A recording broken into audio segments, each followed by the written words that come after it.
라디오를 듣는데 북한에서는 부부관계를 뭘로 표현하냐 그랬더니 탈북자분이 빤스와 빤스끈이라는데 그런 표현이 있대요 진짜. 예. 빤스와 빤스끈이래요. 자, 요한복음 우리 책 내용은 다음 주부터 나누기로 하고요. 요한복음 서론을 좀 같이 나눴으면 좋겠는데, 요한복음에 대한 그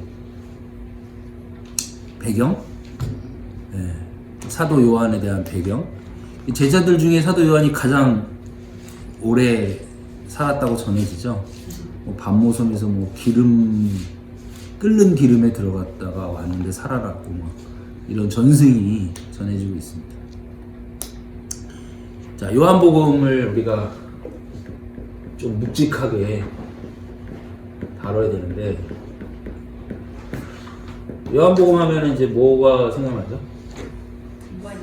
요한이 생각. 요한 요한 또 생각나는 거. 태초에 이 몇 장 몇 절이죠? 1장 1장. 오늘 이거 할 건데 태초에 또 여자여 보소서 아들이니. 여자를 보소서. 엄마 보고 여자라 그랬다는 거. 아, 이런 배운 망덕한 요한이 있나? 어떻게 기록을 해도 이렇게 기록을? 예수님이. 아니 근데 기록을 왜 그렇게 했냐 그죠? 여자요 배운 망덕한. 뭐 또 뭐. 사랑하시는 그 제자 뭐 그렇게 스스로 본인을 그렇게 지칭했잖아요. 네, 사랑하시는 그 제자. 우리 아들. 사랑하시는 제자. 그 제자. 품에 안기요. 이 표현은 상당히 중요한 표현이에요, 사실은. 왜냐면 이제 요한 복음에 이어서 요한 1서로 가잖아요. 거기에 주제가 뭐죠? 사랑이기 때문에 이제 이어서 얘기하자면 이제 요한 1서의 그 사랑, 이 사랑의 위치는 이제 하나님이시다라는 것이 여기에 지금 이제 녹아져 있는 거죠, 어떻게 보면 이런 내용들이. 그러니까 이게 개인적인 페이보리티즘, 나를 사랑하신다, 편애하신다 그런 차원으로 얘기하는 게 아니라 이제 전체적으로 사랑의 주제를 뭐라 그래야 되나, 복선을 깐다 그래야 되나, 뭐 이런 식의 이야기를 하고 있다고 보여집니다. 또 6월 계시록 뭐 계시록 사도 요한이 아니라 장로 요한이 썼다는 소리도 있더라고요. 누구요? 장로 요한. 장로 요한? 장로 요한이 이 썼. 김요한 말고 박요한이요? 사도 요한이 아니라 다른 오케이. 요한인데 오케이. 장로 예, 요한이라고 예. 한다고 그런. 그 김학철 교수가 그런 얘기를. 예. 이제 보통 성도들에게는 헷갈릴까봐 이 저자에 관한 이야기를 잘 안 하거든요, 사실은. 그리고 이제 저자에 관한 어떤 좀 스페시픽한 이야기를 잘 안 하죠. 근데 어느 정도까지 하는 것도 또 도움이 돼요. 하는 게 더 클리어하고 좋은데 아, 그래요? 히브리서 같은 거는 누가 했는지 그것 되게 막 그렇죠. 그러잖아요. 있는 게 그러면 오늘 그 요한복음 이야기가 첫 이게 이야기인데, 요한복음의 저자는 누구일까요?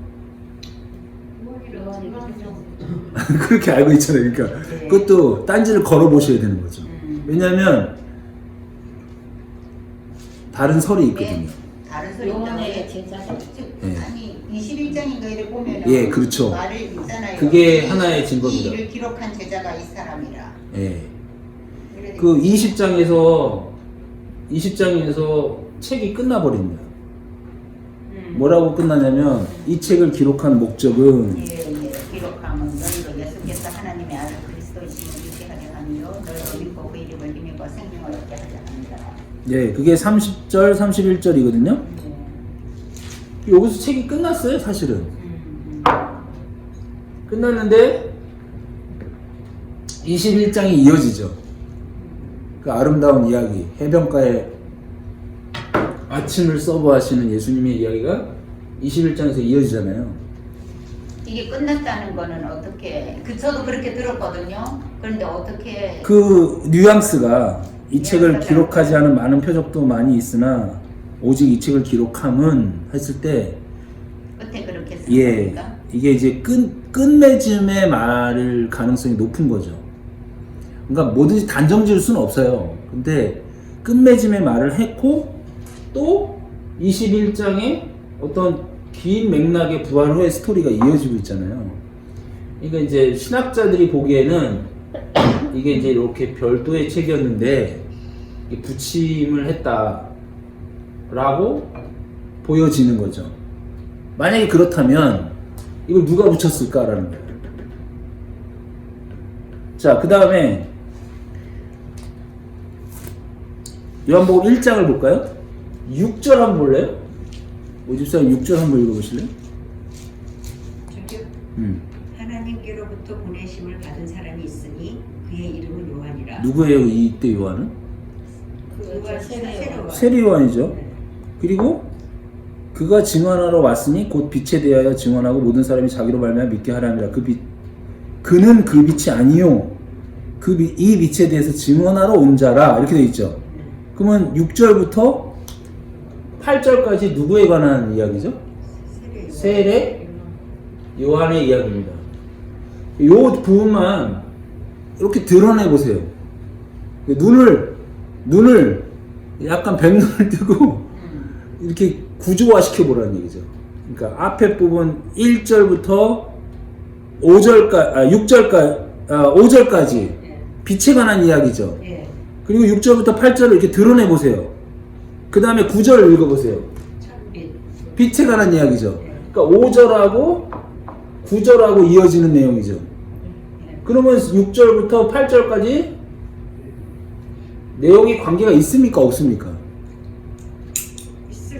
있을 듯 하지만 지금 얘기를 들어보니까 드러내도 별 관계 없는 이야기고 사실은 이 빛에 관한 얘기가 빛에 관한 이야기로 이어지는 게 오히려 맞고 세례 요한의 이야기가 생뚱맞게 여기 딱 들어간 거죠. 라고 신학자들이 주장을 할 때 어느 정도 설득력이 있어 보이죠. 맞습니까? 차라리 14장 이후에 들어가. 그쵸. 그 다음에 15절도 세례 요한의 이야기입니다. 예. 그 다음에 19절도 세례 요한의 이야기입니다. 19절 이후는요. 그러니까 만약에 18절까지가 한 단락으로 본다면 15절도 껴들어간 거죠. 세례 요한의 이야기입니다. 그죠? 조금 이해가 되세요? 그럼 만약에 요 구조하고 후대에 글을 편집했을 가능성이 있다고 한다면 이 요한복음 전체를 요한이 썼다라고 볼 때는 의심할 여지가 있다는 거죠. 물론 누가 그러면 여기다 이걸 넣냐 했을 때는 이견이 분분합니다. 이 세례 요한의 이야기는 누가 넣었을 것 같아요? 세례 요한이 넣었어요? 세례 요한의 제자? 그럼 세례 요한의 활동 시기는 예수님 초기였고 이분들이 그 어디죠? 쿰랑 공동체를 이뤘다는 설이 있죠. 예. 그러니까 세상과 벽을 쌓고 자신들만의 공동체를 이뤘다는 설이 있죠. 금욕주의 공동체.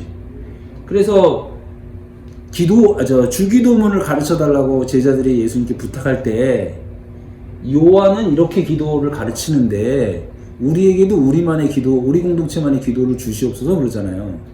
그게 요 공동체가 이미 형성이 돼 있다라는 전제를 깔고 있는 거잖아요. 그렇죠? 그리고 세례를 받으러 예수님께 나아오는 사람이 이 공동체보다 더 많았다 뭐 이런 얘기를 하고 있잖아요. 그러니까 분명히 세례 요한의 공동체가 어느 일정 정도의 목적을 가지고 형성돼 있었다라는 걸 볼 수가 있죠. 근데 초기 공동체고 요한의 공동체는 이게 예수님 말기 공동체 아닐까요?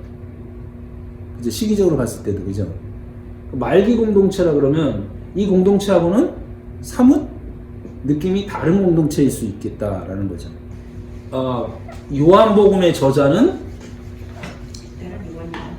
요한이 주로 썼겠지만 전부 그건 아니다. 그렇죠. 그렇게 신학자들은 보고 있습니다.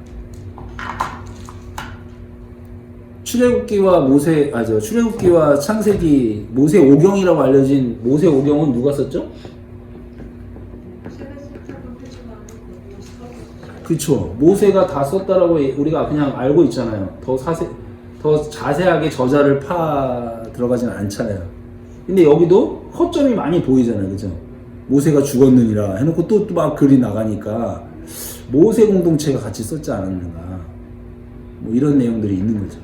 지난번에도 제가 잠깐 소개했지만 출애굽기를 먼저 썼을까 창세기를 먼저 썼을까 했을 때 우리는 이렇게 시간의 순서대로 이해하고 있지만 사실은 출애굽 공동체를 보고 읽으라고 썼기 때문에 나중에 썼을 가능성이 훨씬 높다라는 내용을 갖고 있는 거죠.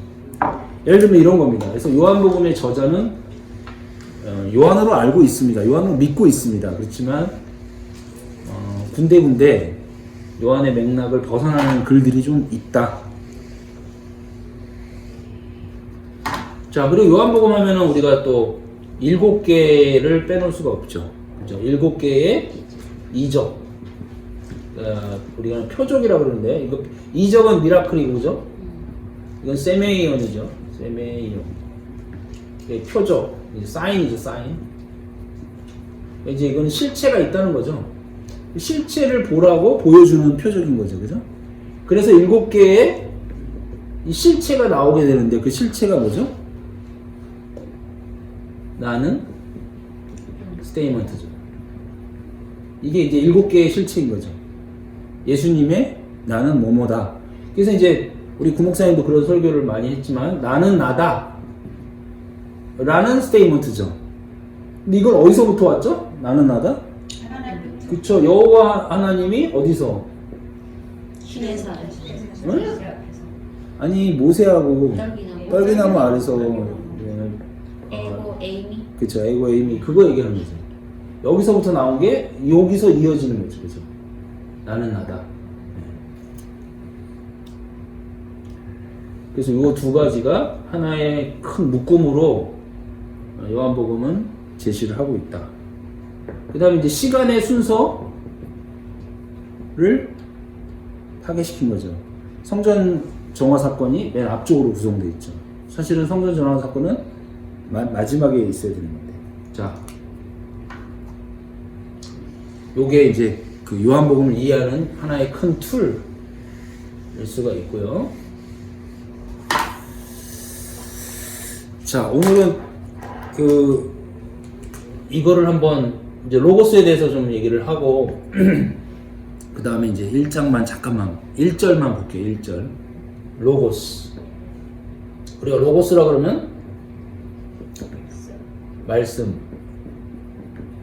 말, 스테이먼트, 언어라고 할 수 있죠.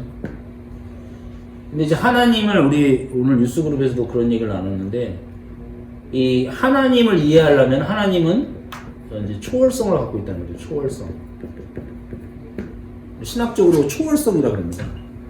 근데 동시에 모든 신은 초월성을 갖고 있죠.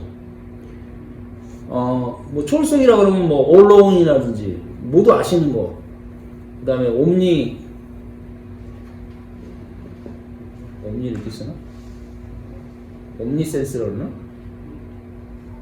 편재성. 어디에나 계신다. 편재성이라고 그러죠. 이거는 전지. 그 다음에 또 all power 하면은 전능성. 이런 걸 합쳐서 초월성이라고 그러죠. 옴니센스 맞나요? 옴니프레드. 편재성. 어디에나 계신다. 그러니까 이제 신이라 그러면 신. 절대자죠, 절대자. 이 절대자 신, 그냥 우리가 믿는 하나님뿐만이 아니라 모든 종교에서 신은 이 초월성을 갖고 있는 거죠. 우리의 감각과 시간 개념과 공간 개념을 뛰어넘어야지 되는 거죠. 그랬을 때 어떠냐? 다 알아야 되는 거예요. 신이 다 알다. 그 다음에 어디에나 있어야 되는 거죠. 그 지역 신이 아닌 거죠. 부산에 가면 부산 특유의 신이 있잖아요. 그리스에 가면 이따 치고 이따 치고. 네, 바다 용암사 있잖아요. 로컬 신이 아니라는 거죠. 신이라 그러면. 그 다음에 전능해야 되는 거죠. 이거는 되고 저거는 안 되는 게 아니라 하나님은 모든 걸 다 되는 신이라고 하면 이 세 가지를 갖춰야 되는 거죠. 자, 그런데 그래서 우리는 이거를 영혼이라고 하고, 그러니까 우리의 언어의 한계죠. 신이 존재하는 양식이 영혼이죠. 또는 묵시라고 그러죠. 묵시의 세계예요. 그죠? 근데 또 하나의 이 신의 특성 중에 하나가 우리 인간이 살고 있는 거랑 이거랑은 별개잖아요. 우리는 이 특성이 아니니까. 우리 인간의 한계에 이 신이 개입을 해야 된다고. 신내림을 받아야 되는. 신내림. 그렇잖아요. 내가 믿는 장군신이 나한테 와야 되는 거 아니에요. 신이. 어떤 형태의 신이라도 인간의 세계에 접속을 해야 되잖아요. 그렇죠? 그걸 뭐라 그러죠? 신학적으로는 내재성이라고 합니다. 내재성. 내적으로 존재한다. 내재성. 그죠? 그러니까 신이라고 하는 것은 영혼과 묵시의 세계로만 그냥 저 멀리 계시면 안 되는 거잖아요. 이것이 인간 세계로 들어와서 이 능력을 뭔가 발휘를 해줘야 될 거 아니에요. 그래야지 우리가 recognize 할 거 아니에요. 그죠? 그 내재성이라는 겁니다. 그러면 이 신이 자신을 드러내는 이 리빌을 하게 되는 거죠. 리빌을 하는 걸 우리는 뭐라 그러죠? 계시라고 그래요. 계시. 그러니까 이제 하나님으로 보자면 이 초월성에 머물러 있던 신이, 하나님이 인간의 세계로 내재를 해서 자기 자신을 드러내셔야 되는 거죠. 그 드러내는 수단이 뭐냐 이거예요. 어떨 때는 신비로운 무지개가 현현하기도 하고 그렇잖아요. 이건 일회성이란 말이에요. 근데 시대를 초월해서 알아먹게끔 하는 계시를 해 주신다는 거죠. 하나님께서. 그게 뭐예요? 말씀인 거죠. 그게 로고스인 거죠. 근데 당시에 이게 월드죠. 당시에 그 그리스 철학, 헬라이즘, 헬라 철학,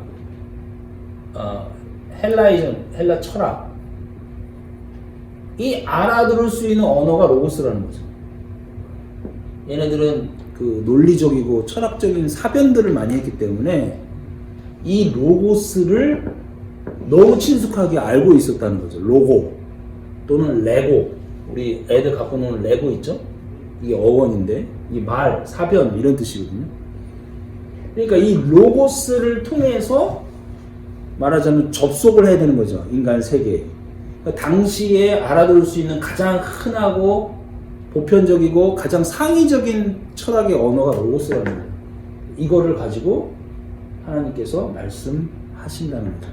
그래서 그 로고스, 호 로고스라는 표현을 쓴다는 거죠. 그러니까 너희들이 알고 있는, 철학자들이 알고 있는 그 로고스가 아니라 그 개념을 가지고 하나님이 내재성을 발휘를 해서 역사하시는 그 말씀, 그것은 호 로고스다 라는 얘기를 하시는 거죠. 예. 여기까지 좀 이해가 되셨죠? 근데 여기까지 1달락 찍고 이제 요한복음 1장 1절을 한번 우리가 볼 필요가 있는데, 여기까지 이해됐죠? 과연 이 안에는 어떤 내재성이 숨어 있는가, 하나님이 어떤 식으로 말씀을 하시는가, 무슨 의도를 가지고 말씀하시는가를 봤을 때 놀라운 것은 이 우리가 보고 있는 개역 개정, 개역 한글,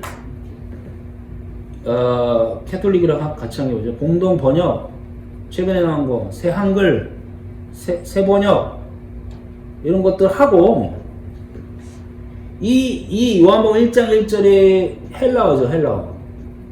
그릭. 하고 얼마나 많은 격차가 있는지 한번 느껴보라 시랍니다. 오리지널 랭귀지로 물론 우리가 지금 이 헬라어를 가지고 해석을 하잖아요. 이거 하고 우리가 지금 21세기를 사는 우리가 우리의 지식 가지고 해석을 하는 이거 하고 원래 쓰여진 그릭 요한이 반모섬에서 성령의 감동을 받아 붓을 들어서 테초에라고 엔아르케라고 쓰기 시작했을 때 그 감동하고 똑같지는 않겠죠. 근데 이거하고는 엄청난 격차가 있다는 거죠. 엔아르케를 공부할 때. 그거를 한번 조금만 맛보자는 거죠. 제 말씀. 자, 그러면은 1장 1절이 뭐예요? 거기 보면 엔아르케 보이세요? 예. 밑으로 예. 엔아르케 엔호 로고스 카이소 에이미 호 로고스 이렇게 돼 있죠. 예. 거기까지만 볼게요. 그럼 자 다시 한번 엔 M 아르케 에이미 A니 그걸 A이라고 읽어요? 예 영어로도 돼 있지 않아요? 이 was라고 워즈라고 예 그러니까 비동사죠. 예. 과거 비동사입니다. N이 아 N을 눌러보세요. N 미안합니다. 번호 말고 N을 눌러보세요. EN 누르니까 몇 컨컨던스 나와요? 2775 2775 그러니까 성경에서 이 N이 쓰인 단어가 2775군데라는 거예요. 2775면 다 있어요. 거기에. 무슨 말인지 알겠죠? 자, 그러면 재미 삼아서 로고스를 한번 눌러봅시다. 로고스. 우리가 친숙한 단어, 로고스. 다시 돌아가서. 로고스는 스트롱 코드가 몇 번이에요? 예? 3056 아니에요? 스트롱 코드. 아 스트롱 코드? 예. 3056. 예. 3056번을 누르면 얘네 어원과 이런 것들이 나와요. 그 다음에? 로고스가 69 어커런스라고 예. 로고스를 누르니까 69 컨커던스죠. 그러니까 성경에서 69번 쓰였다는 거예요. 로고스라는 단어가 69번 쓰였는데 그 69번이 어디에 쓰였는지가 밑으로 쭉 나오죠. 제일 처음이 뭐가 나옵니까? 마태복음 5장 37절 30절 이렇게 레퍼런스가 이렇게 나오는 거죠. 69개의 레퍼런스가 있는 거예요. 이렇게. 예. 근데 이제 로고스는 헬라어이기 때문에 그리기이기 때문에 이제 신약에만 나오겠죠. 그렇죠? 자, 그 다음에 얘를 나중에는 이제 조금 더 공부를 하면은 얘를 이 1장 1절을 이거를 히브리어로 볼 수가 있어요. 히브리어로 보면은 이 로고스는 엔 아르케라는 말이 두 번째 단어 엔 아르케라는 말이 히브리어로 바꾸잖아요. 뭐게요? 알 수 있어요, 여러분. 그렇습니다. 베레시트입니다. 자, 그러면은 엔 아르케 에이미 호 로고스 요게 이제 요 말이죠. 자, 그러면은 N은 전치사로 in이죠. in이 뭐죠? 뭐뭐 안에죠. 자, 아르케는 이게 근원이라는 뜻입니다. 근원, 시작, 머리 이런 뜻입니다. 자, 그 다음에 에이미는 이게 비동사인데 미완료입니다. 미완료 동사. 그 다음에 호는 더. 로고스는 말씀. 자, 그러면은 그냥 직역을 한번 해보시죠. 근원 안에, 그죠? 안에니까. 근원 안에, 이거 동사고, 그 말씀이 있다, 있었다, 지금도 있다, 앞으로도 계속 있다. 하야 동사죠. 하야. 그쵸? 요게 1장 1절에 요겁니다. 요거하고 한번 비교해 보세요. 태초에 말씀이 계시니라. 이거 어떤 느낌이 드세요? 이거는?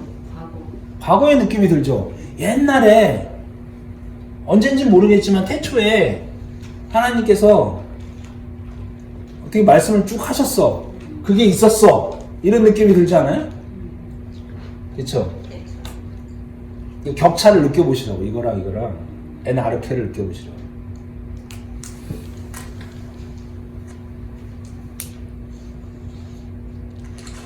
자, 뭐 히브리 말을 쓰면은 더 어려움을 많이 갖기 때문에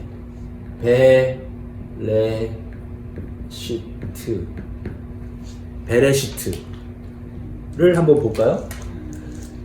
왜냐면 이게 이제 창세기 1장 1절이고 이게 요한복음 1장 2절이니까 얘가 얘랑 하나의 짝이죠. 똑같습니다. 놀라울 정도로. 그럼 베레시트 그러면은 베는 집이란 뜻이죠. 집. 베이트 집. 레시트가 있는데 요게 로히거든요. 로히 원형이. 요게 근원, 태초 머리, 우두머리 뭐 이런 뜻이에요. 머리. 로시. 그러니까 어때요? 안에 있다니까 집 안에 있는 거죠. 집 안에. 그러니까 배가 전치사로도 쓰입니다. 그러니까 집 안에 있는 겁니다. 안에. 그러니까 집이고 성전이고 이렇잖아요. 그러니까 성전 안에 근원을 뒀다는 거죠. 근원. 그죠? 베레시트 바라 엘로힘이죠. 그러니까 여기서는 바라가 동사죠. 동사. 이건 창조하다라는 뜻인데 만들어내다, 창조하다. 그러니까 이것은 nothing에서 만들어내는 거죠. 그걸 창조하다, 바라 동사를 쓰는데요. 이것도 미완료입니다. 자, 그 다음에 이제 엘로힘인데 이 엘로힘은 복수라고 그랬죠. 복수. 쌍수라고 그러죠. 쌍수. 복수 중에서도 쌍수입니다. 그러니까 쌍수라는 말은 뭐죠? 짝이 있는 거죠. 그러니까 둘이라는 얘기죠. 복수라는 얘기입니다. 그러면은 단수는 뭐죠? L입니다. L. L은 뭐예요? L은 누구예요? 하나님이시죠. 하나님. 근데 하나님이 그쵸. 누군가 연합, 짝을 이뤄서 근원에 머리를 두고 창조하셨다 이 얘기죠. 그쵸. 그러면 이 에나르케하고 베레시트하고 지금 같은 거죠. 그쵸? 그럼 이 말씀은 호로고스는 이 엘로힘하고 짝을 이루고 있는 거지 지금. 그쵸? 자, 다시 정리하자면 요한복음 1장 1절에 보면은 이 근원이 있는데 근원. 근데 근원이라는 게 아까 서론에서 봤던 하나님의 속성 중에 초월성이라는 것이 있죠. 그것이 묵시고 그것이 영원이라고 그랬죠. 올람. 이건 끝도 없고 시작도 없는 어떤 거죠. 온 우주에 가득 찬 하나님의 기운인 거죠. 그게 하나님이시죠. 그게 근원이죠. 아르케죠. 근데 그 아르케 안에, 즉 베레시트 안에 그 말씀이 있었다, 있다, 있을 것이다. 계속 미완료 형태로 움직이고 있다는 얘기죠. 즉 사역하고 있다는 얘기죠. 그렇죠? 계속 활동하고 있다는 얘기잖아요. 미완료니까. 그 말씀이. 근데 그 말씀이 그리스도죠. 그리스도는 말씀이 된 거잖아요. 그리스도는 초월의 내재예요. 여기서는 내재인 거죠. 말씀으로 우리 안에 들어오신 거잖아요. 말씀하시는 거잖아요. 그러니까 근원은 묵시고 근원은 영원인데 이제 우리가 갖고 있는 상상력을 동원할 수밖에 없습니다. 온 우주에, 온 영원 안에, 온 묵시 안에 내재를 집어넣어 주셨다는 거죠. 그 말씀을, 예수 그리스도를 내재하게 하셨다는 거죠. 그러니까 접점이 없는 이 현실 세계, 시간과 공간의 지배를 받는 이 현실 세계하고 이 묵시와 영원을 현실 이거하고 이거는 차원이 다른 거잖아요. 접점이 없잖아요. 접할 수가 없잖아요. 우리가 이걸 어떻게 알아먹을 수가 없다고요. 이 아까 말한 그 omnipresence, all known, all 이걸 파워풀을 알아먹을 수가 없다고. 그래서 아까도 뉴스 그럴 때 그런 설교를 했는데 바람이 심하게 불면 무서워서 와 바람신이 노했나 보다. 그 초월적인 어떤 힘을 느끼면서 상정하는 거죠. 바람신이 노했다라고. 그런데 성경은 이 접점을 이 매개를 해주는 것이 말씀이다라고 얘기하는 거예요. 호로고스. 그리고 그것이 이제 그리스도가 되는 거죠. 그 얘기를 이 NRK가 하는 거예요. 근원 안에 호로고스를 두었고 두고 있고 둘 것이다. 그러니까 어마어마한 선언입니다. 이 한 문장 자체가. 근데 이거하고의 격차를 한번 보세요. 태초에 말씀이 계시니라 하고 지금 제가 설명한 것하고 좀 많은 격차가 있죠. 네. 그리고 이 헬라이즘을 헤브라이미즈로 바꾼다면 어떻게 될까? 똑같다는 거죠. 그러니까 요한이 살던 당시의 헬라이즘, 헬라 문화, 헬라 철학이 알아먹을 수 있게끔 쓴 글 자체가 사실은 헤브라이미즘의 구원사역의 구속 역사의 첫 시작 단추를 깨는 그 글을 줬다는 거죠. 놀라운 거죠. 근원의 베레, 로시에 머리를 두고 근원 안에 머리를 두고 근원 안에 머리를 두고 하나님이 엘로힘 우리와 짝이 되어서 창조하신 그러니까 그리스도와 짝이 돼서 또는 우리와 짝이 돼서 창조해 나가신다는 거죠. 예.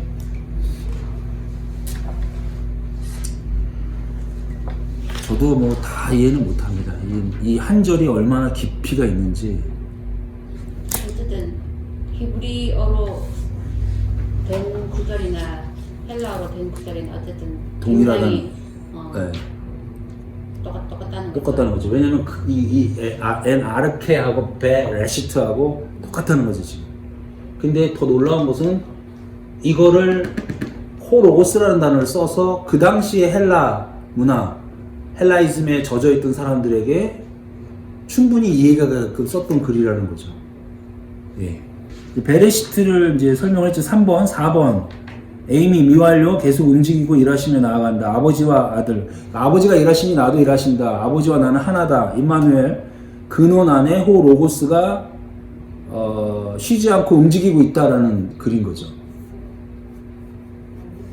됐습니까? 그 다음에 두 번째 말씀이 이 말씀이 하나님과 함께 계셨으니 라는 글인데요. 카이, 호, 로고스, 에이미, 푸토스, 프로스, 오, 테오스. 카이, 오, 로고스, 토부, 프로스, 토프, 테오스 이렇게 나오죠. 자, 이 중에서 뭐 다 보기엔 너무 어렵고 이제 카이가 무슨 뜻이죠? 엔드죠, 엔드. 카이 그리고 이렇게 돼 있죠. 우리말에는 그리고가 없죠, 그죠? 그 다음에 호 로고스 이 말씀이 에이미 역시 미완료 동사 있었다, 있다. 이 말씀이 있다. 그리고 프로스가 뭐뭐를 향하여 라는 뜻이거든요. 에이미가 미완료 동사라고. 예, 이거 썼던 거 아까 썼던 거 똑같이 썼잖아요. 근데 영어로는 was라고. 그러니까 잘못됐다는 거죠. 그러니까 영어로는 시제를 하나 딱 택해서 쓸 수밖에 없잖아요. 미완료라는 게 시제가 없죠. 그러니까 독특한 개념이죠. 예전에 시작했던 행위가 지금 이 순간에도 완료되지 않고 앞으로도 완료될 길이 없이 어느 한 지점을 향해서 계속 달려간다는 뜻이거든요. 그게 미완료 동사의 개념이거든요. 과거 완료, 현재 완료, 미래 완료까지는 있지만 예, 미완료는 없죠. 미완료는 없죠. 근데 미완료를 뜻하는 뭐 have not, pp 이런 게 있을 수 있는데 그 영어가 생각하는 미완료하고 다르죠. 그렇죠. 히브리식 생각은 그런 우리들의 동작에서는 그런 게 있을 수 없는 거죠. 어떤 절대자의 행위가 딱 시작을 했는데 지금도 유효하고 앞으로도 유효한데 어느 일정한 특정한 목적을 가지고 계속 달려간다는 뜻이거든요. 자, 그리고 프로스는 뭐뭐를 향하여 또는 뭐뭐와 함께하는 뜻이에요. 어? with라고. with, 예. 또는 toward, 어딜 향하여. 그 다음에 ho, theos, 하나님과 함께, 하나님을 향하여. 조금 이거랑 어때요? 차이가 있어요? 이 말씀이 이제 히브리식 해석을 하자면, 아니 헬라식 해석을 그래서 엔드가 있죠. 이 말씀이 하나님과 함께 계셨으니라고 해석을 했는데 어떻게 해석하시고 싶으세요? 하나님과 함께 움직인다? 또는 하나님을 향하여 움직인다? 움직이고 있다? 뭐 이 정도로 해석이 될 수 있지 않을까요? 자, 거기 글을 한번 읽어볼까요? 근원 안에 말씀이 있다. 그런데 그 말씀이 호데우스를 향해 프로스 향해서 존재하고 있다, 움직이고 있다. 그 아르케, 그 근원이 바로 호데우스라는 것이다. 그 근원은 호데우스이며 절대계의 호데우스가 자신을 계시하기 위하여 호로고스를 통해서 상대 세계, 상대계에게 계시하고 있는 것이다. 아까 제가 묵시와 계시에 대해서 얘기해 줬어요. 그러므로 호로고스는 영혼과 시간을 잇는 미디에이터, 중보자다.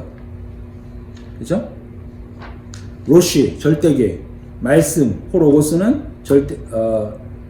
절대계와 상대계의 중보자, 사다리 역할을 한다. 만물은 상대계, 코스모스. 호로고스는 호데우스를 향하여 움직이고 존재하고 있다. 데우스는 호로고스다. 분명히 이 요한복음 기자는 오늘 이 본문에서 호데우스와 데우스를 구별해서 쓴다. 호데우스가 아르케, 즉 근원이며 이 근원 안에 말씀인 호로고스가 항상 존재한다. 그러니 구별은 될지 몰라도 항상 같이 존재하는 것이다. 그러므로 아버지와 아들은 하나이다. 그러나 아버지가 아들보다 크다라고 진술한다. 아버지 안에서 아들이 있기 때문이다. 그러나 같은 존재이다. 하나님은 누구신가? 호데우스가 근원, 베레시트이다. 그런데 그 말씀은 데우스, 즉 엘로힘이다. 말하자면 말씀은 아들이다. 그런데 그 아들도 데우스이다. 그러나 호데우스와 구별이 된다. 호로고스는 데우스다. 조금 헷갈리지만 이해가 되시죠? 그러니까 요한은 이 그릭에서 얘기하는 철학적 사변을 나타내는 로고스를 호로고스와 구별해서 썼다는 거죠. 그러니까 너희들이 말하는 당시에 플라톤, 아리스토텔레스가 널리 퍼져 있는 그 로고스를 차용하면서 우리가 얘기하는 그 말씀, 철학, 우리가 글로 표현되지는 이 성경에 나오는 이 말씀, 내가 이제부터 이제 요한복음을 다 풀어 쓸 건데 그 말씀은 로고스가 아니라 호로고스다. 근데 호로고스는 하나님의 근원, 묵시세계에서부터 온 것이다.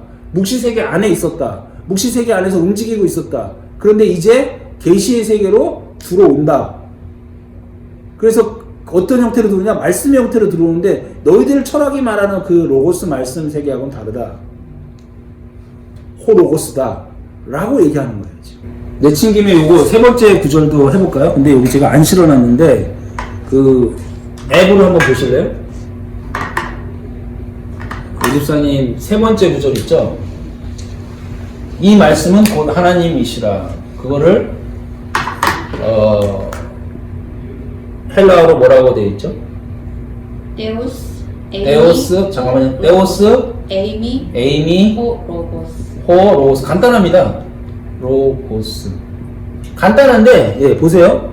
이거랑 비교해 보세요 한번. 데오스는 뭡니까? 하나님은 이다 뭐다? 말씀이다 이거 아니에요? 그럼 이거랑 비교해 보세요.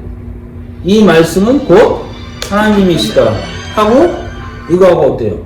같네요. 같다고요? 다르나요?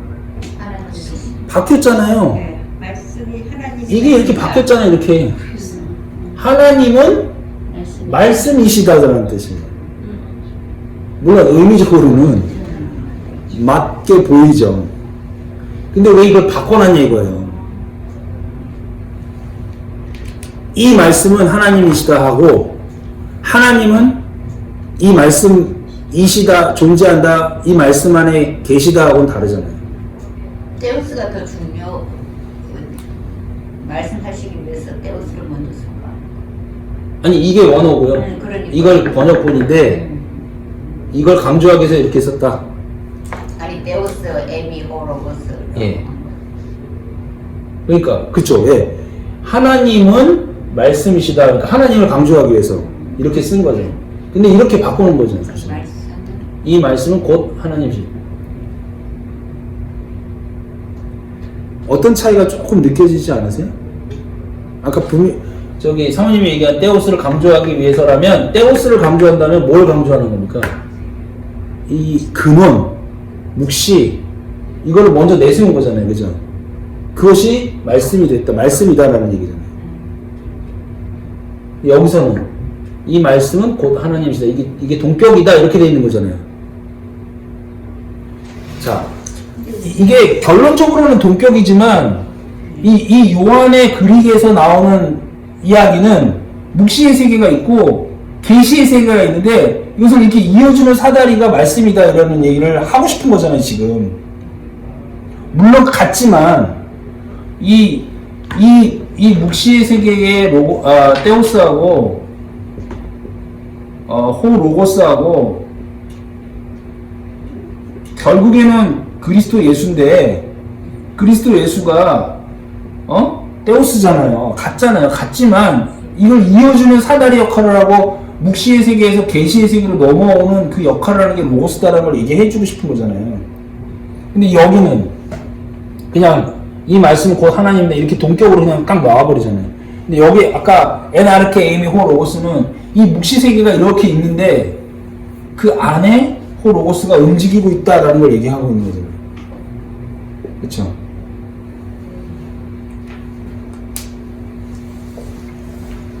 제 설명이 좀 부족할 수도 있어요. 아니 저는 지금 호데오스하고 데오스의 그 부분이 그러니까는 아들과 아들이고 말씀일 때는 다 데오스라고 얘기했잖아요. 호데오스가 아니고. 그래서 그거에 대한 그 구분이 호데오스와 데오스의 호데오스는 구원이라고 그러고 데오스는 하나님. 그게 지금. 그러니까 호는 이제 더잖아요, 더. 네. 근데 여기서도 그 아들도 데오스다. 그러나 호 데오스와 구별이 된다. 호 로고스는 데오스다. 아까도 저기서도 호 데오스 에이미 호 로고스. 그러니까 호 데오스 에이미 호 로고스라고 표현이 안 됐거든요. 근데 거기에 그 차이가 뭘까? 호 로고스는 아까 얘기한 것처럼 로고스와 구별하기 위해서 계속해서 이 요한복음에서는 로고스한테 계속 호가 붙잖아요. 근데 호 데오스하고 데오스는 데오스가 되게 많은데 호 데오스는 아까 얘기한 것처럼 근원일 때 처음에 오직 아버지와 아들의 차이.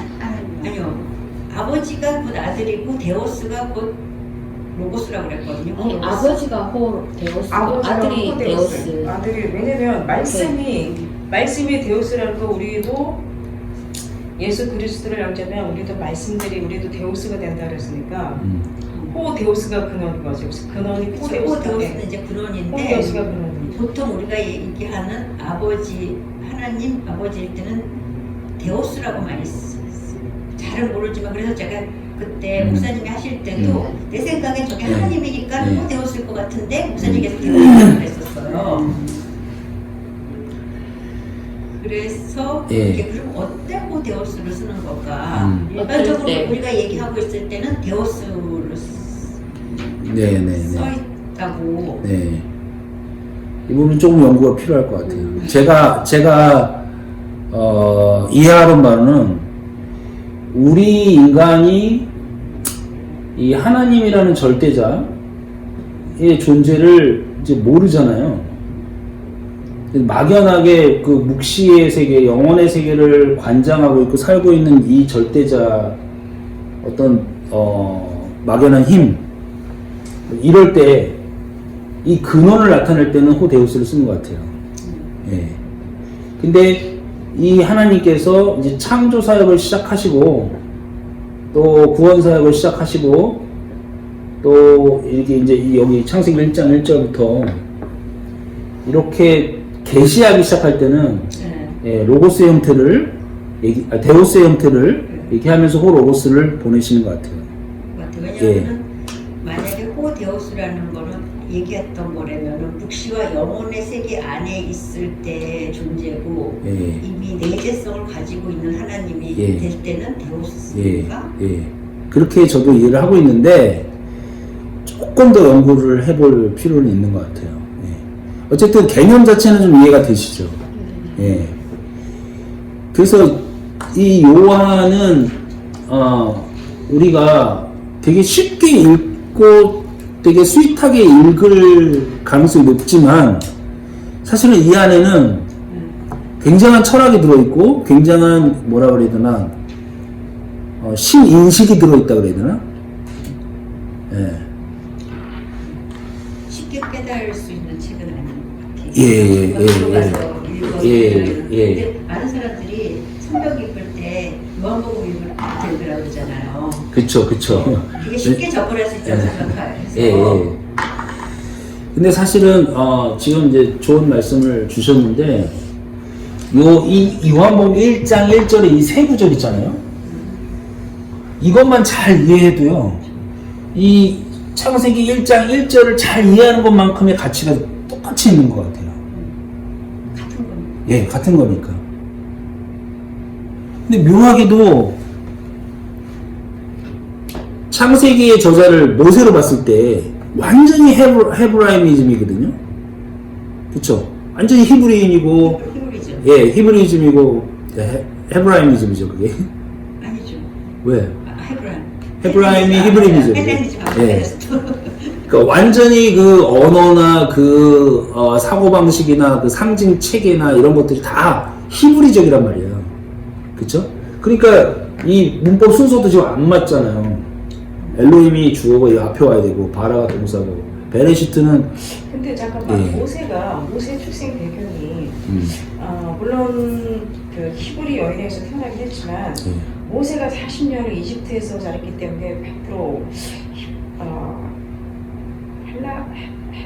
헤브리즘라고 그렇게 표현하기도 어렵지 않을까. 왜냐면 이미 그러니까는 사람의 정체성이 형성되는 모든 시기에 모세는 이집트에서 이집트의 교육을 받고 자랐단 말이에요. 그때 헬라니즘 문화가 어땠는지 모르겠지만 그 당시에 헬라니즘 문화는 그 한참 이후에 후죠. 한참 후란 말이에요. 로마, 그리스 로마 철학에 보기는 어렵겠지만 어렵죠. 엄청. 근데 어렵죠. 히브리즘이라고 보기도 어려운 그런 좀 그 모세가. 근데 이제 히브리라는 뜻이 그 아브라함에서부터 시작된 물을 건너온 자잖아요. 그러니까 히브리 민족의 그 정체성이 그 율법을 받은 모세는 히브리 민족으로서의 그 율법 받은 민족의 그 정체성이 진하게 광야 생활에서부터 진하게 묻어 있다고 할 수 있는 거죠.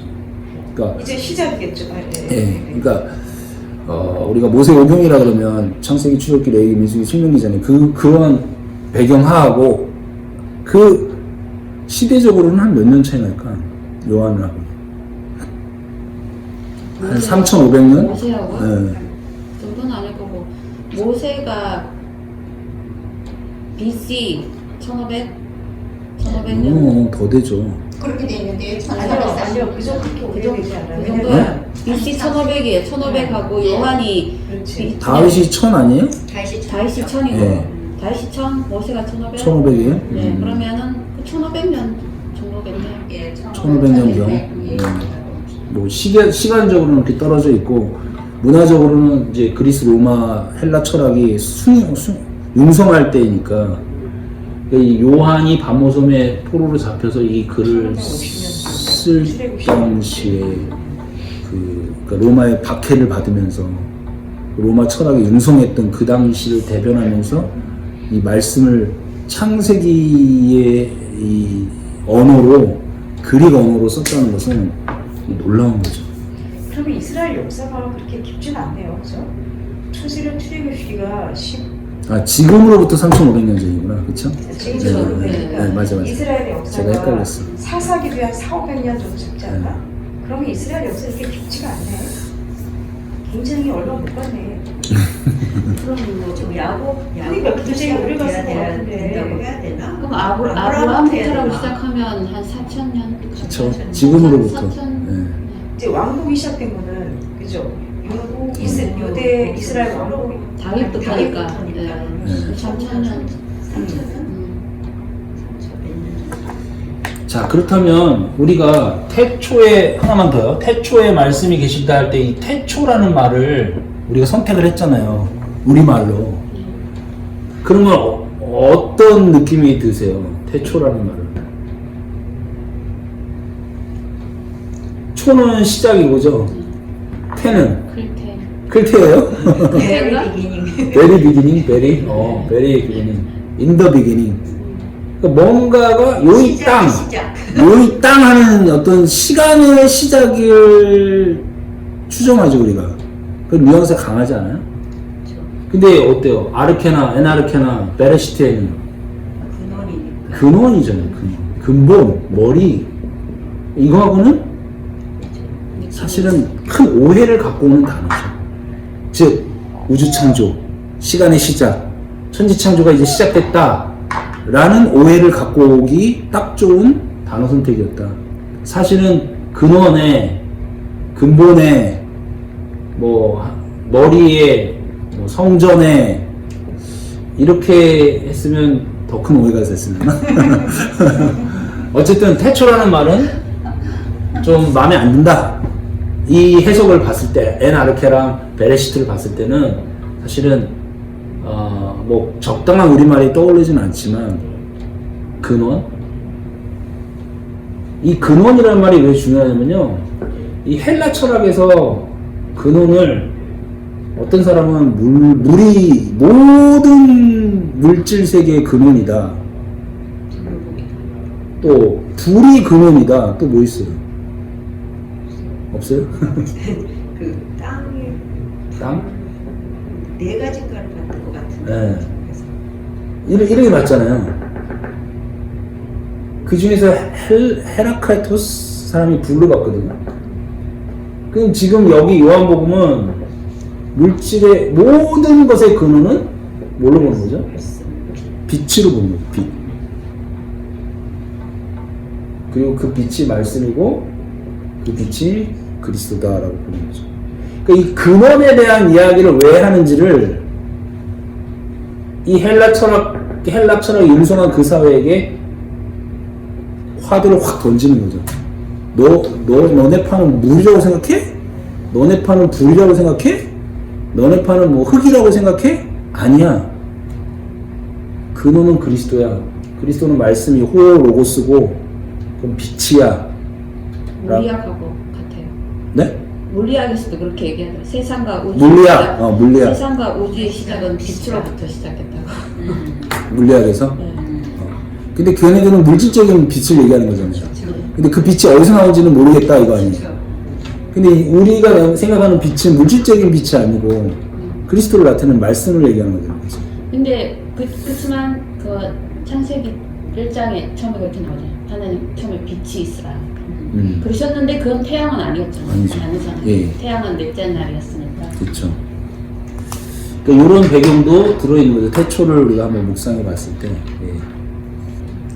아리스토텔레스는 불, 흙, 공기, 물 네 아리스토텔레스가 공기물. 불호 공기물. 페도크레스 그거 외웠잖아요, 수능에. 왜냐면 오지선다니까 딱 문제를 내기 좋은 거야. 그죠?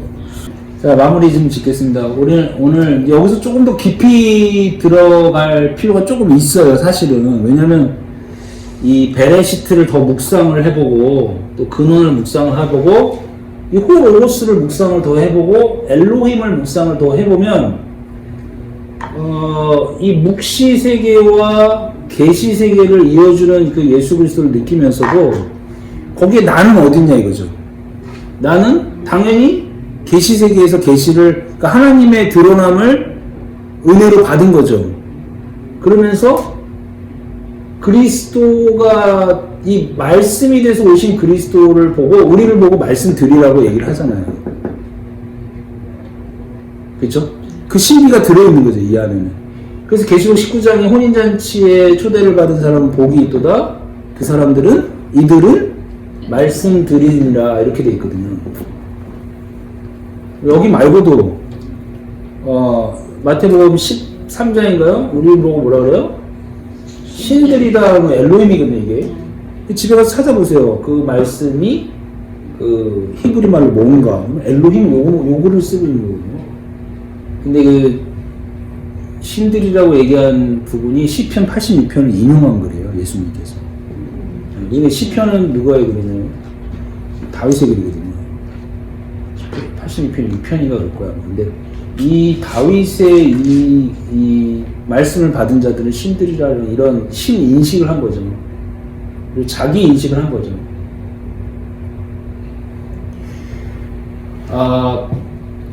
그렇게 봤을 때 좀 더 프랙티컬하게 한번 얘기를 해보면 우리 인간은 아까 우리 뉴스그룹에서도 얘기를 좀 나눴는데 평생 열심히 이 세상에서 일을 하고 그냥 가버릴 그냥 그런 하나의 더스트인 거죠.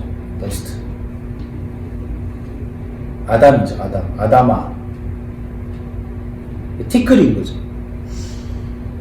생명이 없고 그냥 그 하나님이 보시기에는 뭐 집도 짓고 살고 결혼도 하고 살고 밥도 열심히 먹고 살고 뭐 사진도 열심히 찍고 뭐 자동차도 열심히 팔고 열심히 살고 있지만 생명이 없는 자라는 거죠. 더스트였다는 거죠. 그런데 그 묵시의 세계에 하나님께서 택하사 하나님을 보여주시면서 말씀이 되게 하시는 거죠. 호흡을 주시고.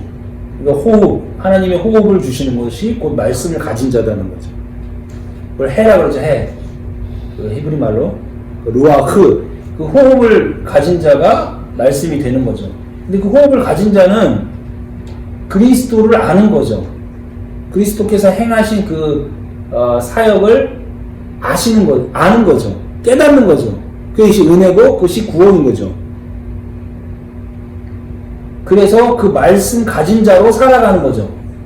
옛날엔 더스트였는데 지금은 하나님의 호흡을 가진 자, 하나님의 말씀을 가진 자로 살아가는 거죠. 이것 때문에, 이거를 깨달아서. 네. 그렇지 않으면은 뭐 베드로전서나 소개되어 있는 것처럼 무슨 짐승이라고 되어 있죠? 지난 시간에 이성 없는 짐승이 되는 거죠, 우리가.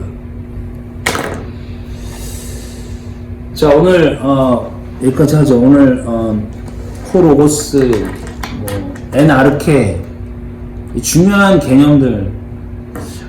저는 이런 생각이 들었어요. 사실은 창세기 1장 1절이랑 요한복음 1장 1절 정도는 다른 건 몰라도 원어로 이렇게 좀 풀리 해설을 받았으면 하는 생각이 들어요. 성도들이 좀 더 깊이 있는 말씀의 어떤 그런